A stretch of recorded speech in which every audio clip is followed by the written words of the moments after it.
बिहार जैसी स्टेट जहां से इंडिया के सबसे ज्यादा आईएएस ऑफिसर निकलते हैं, क्यों स्टेट को अभी तक इतनी रिकॉग्निशन नहीं मिली? क्यों जब बिहार के लोग दूसरी स्टेट्स में काम करने जाते हैं उनको इतना बुरा भला कहा जाता है? क्यों बिहार में अभी तक इंडस्ट्री सेटअप नहीं हुई? हेलो फ्रेंड्स, मैं हूं दक्ष और आज की वीडियो में हम इन क्वेश्चंस के आंसर जानेंगे।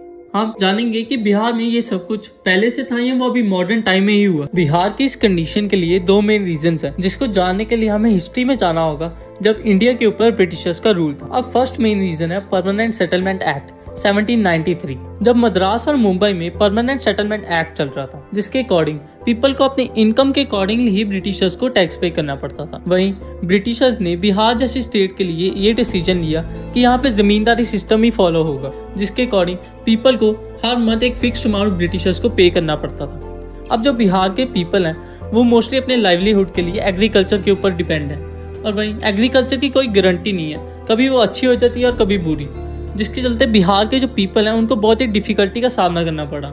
आज भी आप देख सकते हो कि बिहार के लोगों के पास हाथ में पैसे ही नहीं है। सेकेंड मेन रीजन है फ्रेट इक्वलाइजेशन पॉलिसी, जिसके अकॉर्डिंग अगर आपने दुनिया में कहीं पे भी अपनी फैक्ट्री स्टैब्लिश की है, अपने गुड्स को एक जगह से दूसरी जगह ट्रांसपोर्ट करने वक्त आपको सेंट्रल गवर्नमेंट से सब्सिडी मिलेगी।